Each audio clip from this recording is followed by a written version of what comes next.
आंदोलन सेना के सभी सम्मानित साथियों, आप सबका हृदय से अभिनंदन है। आज हम लोग स्वच्छ पर्यावरण सेना के माध्यम से गोमती नदी स्वच्छता अभियान का 379 रविवार पार कर चुके हैं, यानी कि 379 रविवार हम लोग पार कर चुके हैं। जो धीरे धीरे हम लोग 400 की ओर बढ़ रहे हैं और एक दिन 400, 500, फिर उसके बाद 4000, 5000 भी होगा, ऐसा मेरा विश्वास है। आप सबकी लगन को देखते हुए, आप सबकी मेहनत को देखते हुए ऐसा हमें प्रतीत होता है कि हम निरंतर इसी काम में अपनी गोमती नदी स्वच्छता अभियान को चलाकर हम सब पूरे शहर को, पूरे प्रदेश को और बल्कि पूरे राष्ट्र को एक मैसेज देने का काम कर रहे हैं। और वो बात इसलिए मैं कह रहा हूं क्योंकि अब तो प्रमाणित कर चुके हैं आपके देश के माननीय प्रधानमंत्री नरेंद्र मोदी जी, आपके इस काम को प्रमाण पत्र दे चुके हैं। तो हमें वैसे तो ऐसी उम्मीद नहीं थी कि हम सब इतनी जल्दी राष्ट्रीय स्तर पर प्रमाणित हो जाएंगे, लेकिन आपकी मेहनत, आपका जो यश है और आप लोग लगातार जिस प्रकार से पिछले 10 वर्ष पूर्व जब ये काम आरंभ हुआ था, उस समय हमारे साथ आदरणीय विष्णु तिवारी जी थे, जो हमारे आदरणीय चाचा हैं। जब हम लोगों ने पहली बार पंखा घाट पर, जो हमारा आज गोमती नदी के बीच में मंदिर बना हुआ है, उस घाट पर, वहाँ पर हमने इस काम को आरंभ किया था कुछ साथियों के साथ में। वो धीरे धीरे चला, उसके बाद फिर बाढ़ आ गई, तो फिर हम लोग यहाँ से उस काम को रोक दिए। तो हमें लगता है कि जब 10 वर्ष पूर्व ये काम आरंभ हुआ था, आज भी मेरे पास उसकी फोटोग्राफ्स हैं, तो जब ये आरंभ हुआ था उस समय धीरे धीरे काम ये बढ़ा, लेकिन फिर बीच में बंद हुआ। लेकिन अब जो इधर माननीय मुख्यमंत्री जी के आह्वान पर और माननीय मोदी जी के जो नमामि गंगे योजना है, नदियों की स्वच्छता को लेकर पूरे देश में जिस प्रकार से नदियों के बारे में हमारे माननीय प्रधानमंत्री नरेंद्र मोदी जी ने चिंता व्यक्त की है, बल्कि चिंता ही नहीं, एक अलग मंत्रालय भी बना दिया है। तो उस मंत्रालय के माध्यम से नदियों को संरक्षित करने का कार्य, नदियों को और कैसे विकसित किया जाए, कैसे हमारी नदियाँ साफ हों, नदियों में गंदा पानी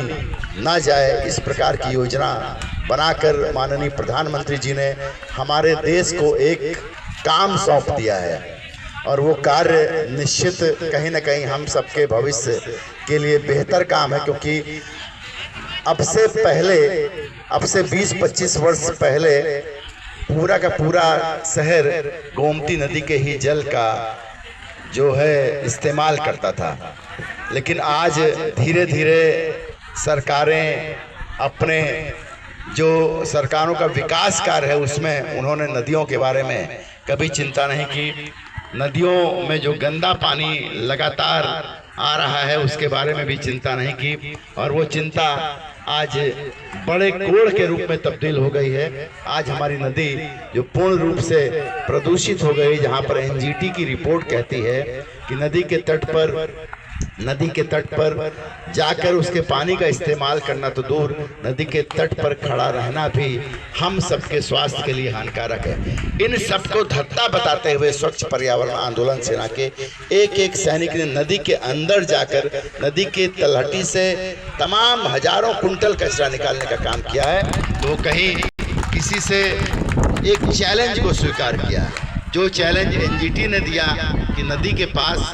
नदी के पानी को छूना तो दूर, नदी के तट पर खड़ा रहना भी हमारे स्वास्थ्य के लिए हानिकारक है। वो एक चैलेंज था, उस चैलेंज को हम सब ने स्वीकार किया और गोमती नदी को कैसे स्वच्छ किया जाए, कैसे अविरल निर्मल धारा में हमारी नदी का पानी बहे, इस चैलेंज को स्वीकार करके हम सब ने इस बात को प्रमाणित किया है। बल्कि हम सब ने अपने आप को प्रमाणित ना करके हमारे देश के माननीय प्रधानमंत्री जी ने आपके काम को प्रमाणित किया है, और उन्होंने मन की बात के कार्यक्रम में जिस प्रकार से गोमती नदी की स्वच्छता को लेकर स्वच्छ पर्यावरण आंदोलन सेना की प्रशंसा की है, सराहना की है, वो हम सब के लिए कहीं ना कहीं प्रेरणा की बात है और हम सब प्रेरित होकर लगातार इस काम में आगे बढ़ रहे हैं और इसी प्रकार से बढ़ते रहेंगे। अभी कुछ दिन पहले हमने एक कार्यक्रम बनाया था कि लखनऊ के माननीय सांसद जो हमारे देश के रक्षा मंत्री हैं श्रीमान माननीय राजनाथ सिंह जी, हम सब ने प्रयास किया था कि हम सब लखनऊ का चूँकि नाम रोशन हुआ है तो लखनऊ की बात थी तो हम लोग माननीय सांसद जी से मिलने का एक योजना बनाए थे। वहाँ से अनुमति भी प्राप्त हो गई थी, सारी चीज़ें हो गई थी, लेकिन आज ही के दिन माननीय रक्षा मंत्री जी का एक विशेष कार्यक्रम जो सरकारी कार्यक्रम था वो श्रीनगर में हो जाने के कारण वहाँ से हम सबको स्थगित कर दिया गया। हमारे कार्यक्रम को कैंसिल नहीं किया गया बल्कि हमारे कार्यक्रम को स्थगित कर दिया गया। अब हम आगे की योजना आप सबसे बातचीत करके व्हाट्सएप के माध्यम से एक मैसेज के माध्यम से हम सब आगे की योजना बहुत जल्द ही बनाएंगे। हमें लगता है कि इसी सप्ताह हम लोग फिर से वो योजना बनाएंगे और हम सब अपने देश के लखनऊ के माननीय सांसद, हम सब के लोकप्रिय नेता और देश के माननीय यशस्वी रक्षा मंत्री जिसे हम सब मिलने का कार्यक्रम निश्चित तय करेंगे। तो साथियों,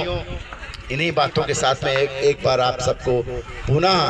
379 रविवार जो आपकी मेहनत, आपकी जो मशक्क़त है, जो आप सब ने अपना त्याग परिश्रम दिया है, उसके परिणाम से माननीय प्रधानमंत्री जी ने जो आप सबकी प्रशंसा की है उसके लिए आप सबको पुनः बहुत बहुत बधाई, धन्यवाद। जय हिंद, जय भारत।